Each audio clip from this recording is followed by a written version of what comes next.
Tanga. Maana tulipokuja hapa Tanga kumzika Ali Kibao, kuna watu wa Tanga mlikuwa mnajiuliza, sasa mzee huyu almarhum Ali Kibao Al-Buhuri imekuwaje mpaka ameuawa? Ali Kibao alikuwa mtaalamu katika secretariat ya chama ambao mimi ni mwenyekiti, nilikuwa mwenyekiti wake kipindi chote ambacho Ali Kibao alikuwa anatumikia kwenye secretariat. Watu wa serikali, watu wa mfumo walikuwa wanamfahamu Ali Kibao pengine kuliko wananchi wa Tanga mliokuwa mnaishi naye.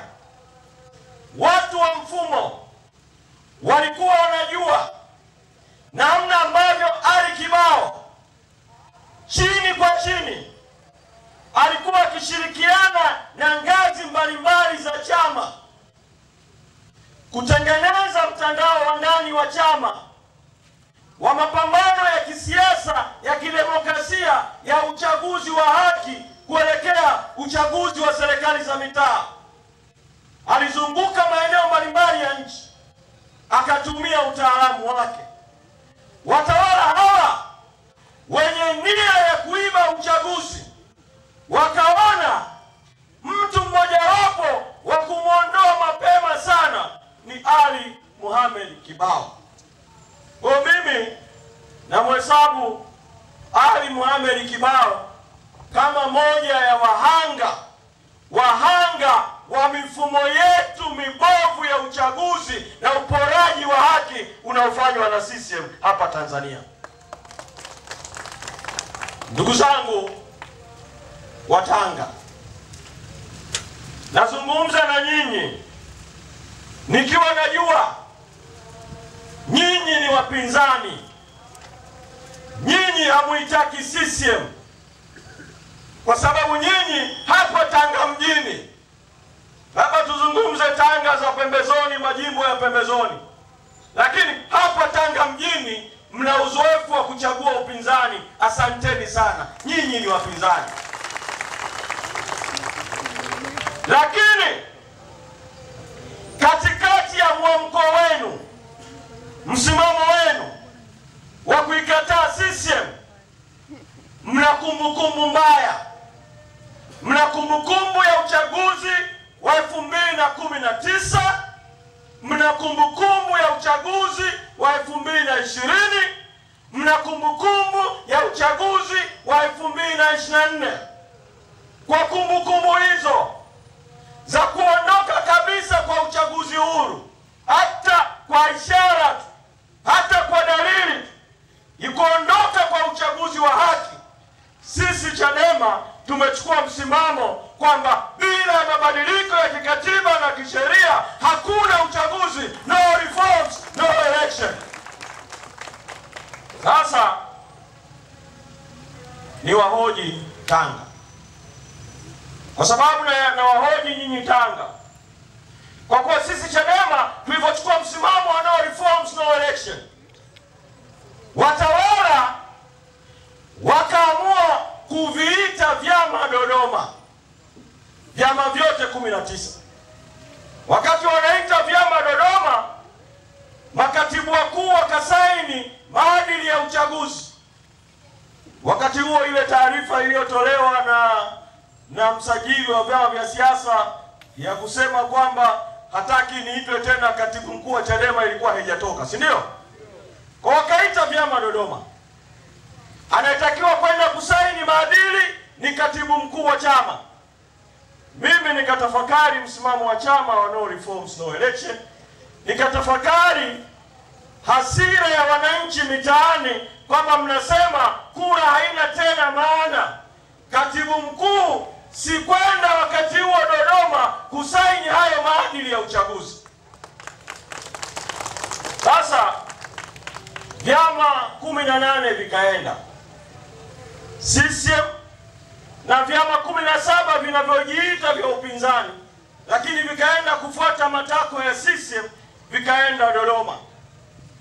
Nataka niwahoji Tanga, kwa sababu wako wanaopenyeza maneno kwamba msimamo wa Chadema ubaki na Chadema peke yake, lakini wako wananchi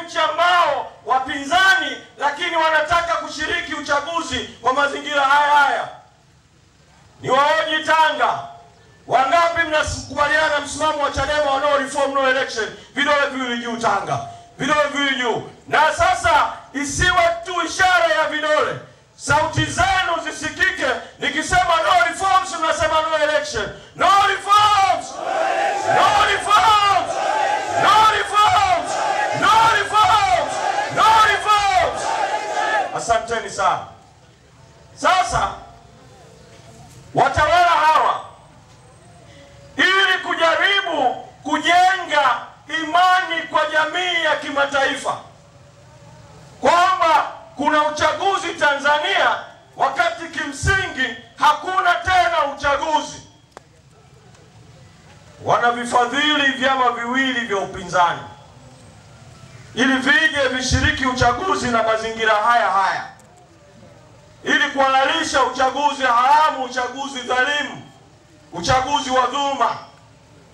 Ni waombe Tanga kwamba vikija vyama vinavyojiita vya upinzani ambavyo vimekubaliana na msimamo wa CCM wa kushiriki uchaguzi katika mazingira haya, hata kama wewe ni mwanachama wa chama hicho, waambie viongozi, hapa mnatukosea, hapa mmekosea.